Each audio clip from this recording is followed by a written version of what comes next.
Hi friends, இன்றைக்கி நம்ம கனவா மீன் எப்படி க்ளீன் பண்ணுறது, அது எப்படி சமைக்கிறது அப்படின்றத பார்க்கலாம். கனவா மீன் தோலை இதை மாதிரி நம்ம உரிச்சிக்கலாம். உரிக்க இதை மாதிரி கஷ்டமாக இருந்ததுன்னா அதுதான் ஃப்ரெஷ்ஷான கனவா மீன். மீன் கடையில் நம்ம வாங்கும்போதே தோல் உறிஞ்ச நிலையில் இருந்ததுன்னா அது ஐஸில் வச்ச கனவா மீன்னு நம்ம தெரிஞ்சுக்கலாம். கனவான் மீன் எப்போவுமே ஃப்ரெஷ்ஷாக இருக்கிறதா தான் சமைச்சா நல்லாயிருக்கும். சீக்கிரமாக அது கெட்டு போகக்கூடிய மீன், அதனால் மார்க்கெட்டுக்கு வந்த உடனே வாங்கினா தான் அது நல்லாயிருக்கும்.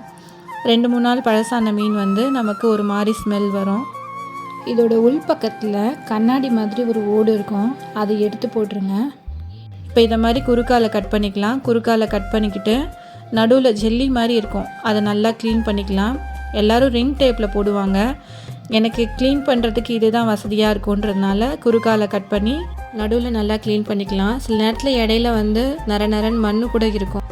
தலைப்பகுதியை குட்டி குட்டியாக அரிஞ்சு போட்டுக்கலாம். தலை போட பிடிக்காதவங்க அதை நீங்கள் எடுத்து போட்டுடலாம். தலை க்ளீன் பண்ணும்போது கொஞ்சம் கேர்ஃபுல்லாக க்ளீன் பண்ணணும். தலைப்பகுதியில் மை மாதிரி ஒரு இடம் இருக்கும், அந்த மையை உடச்சி விட்டுறாமல் நீங்கள் அதை தனியாக கட் பண்ணி எடுத்துடணும். சப்போஸ் உடஞ்சிருச்சுன்னா மொத்த மீனும் கருப்பாயிடும், கொஞ்சம் கசப்பு தன்மை வந்துடும். அதனால் அந்த தலை போட இஷ்டம் இல்லைன்னா நீங்கள் தலையை எடுத்து போட்டுடலாம். இதை மாதிரி நல்லா 3 to 4 டைம்ஸ் நல்லா வாஷ் பண்ணி எடுத்துக்கோங்க. வாஷ் பண்ணும்போது நுர மாதிரி வரும், அதனால் 3-4 தடவை நல்லா வாஷ் பண்ணி இதை மாதிரி க்ளீன் பண்ணி வச்சுட்டு மஞ்சத்தூள் போட்டு க்ளீன் பண்ணிக்கலாம். கணவாய் மீனுக்கு ஸ்பைசஸ்லாம் எதுவும் ஆட் பண்ணக்கூடாது. பட்டை, சோம்பு, லவங்கம் இதெல்லாம் எதுவுமே ஆட் பண்ணக்கூடாது. சிம்பிளான ஒரு ரெசிபி தான் இது, ஆனால் ரொம்ப டேஸ்டியாக இருக்கும். எண்ணெய் ஊற்றி கடுகு போட்டுக்கலாம். கடுகு நல்லா பொரிஞ்சதுக்கப்புறம் வெங்காயத்தையும் கருவேப்பிலையும் சேர்த்துக்கலாம். நான் எடுத்திருக்க 1/2 கிலோ கனவா மீனுக்கு ஒரு பெரிய சைஸ் வெங்காயம், ஒரு பெரிய சைஸ் தக்காளி மட்டும் போதும். நல்லா பொன்னிறமாக வதக்கணும், ஏன்னா நம்ம ட்ரையாக தான் பண்ண போகிறோம். 1/2 கிலோவுக்கு எந்த அளவு போடணுமோ அது நான் போட்டிருக்கேன். நீங்கள் 1 கிலோ அதுக்கு மேலே வாங்கினீங்கன்னா இதே 2 தக்காளி 2 வெங்காயம் அதை மாதிரி ஆட் பண்ணிக்கோங்க. நம்ம தக்காளி ஆட் பண்ணிக்கலாம்.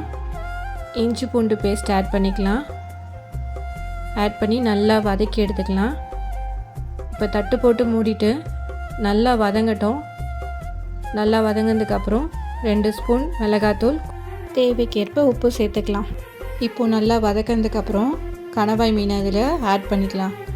ஆட் பண்ணிவிட்டு நல்லா கலரி விட்டுடலாம். தண்ணி எதுவும் சேர்க்கக்கூடாது, ஏன்னா கனவா மீனில் அதுலேருந்து தண்ணி சுரக்கும்.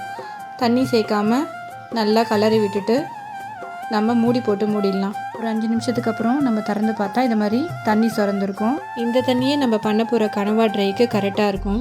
இது மாதிரி நல்லா சுண்ட வச்சிடலாம். சுண்ட வச்சதுக்கப்புறம் இது மாதிரி ட்ரை ஆகிடும். கடைசியாக மிளகுத்தூள் போட்டு கொஞ்சம் கலரி விட்டுட்டு கொத்தமல்லி தழை தூவி விட்டு கனவா ட்ரை கிரேவி ரெடி.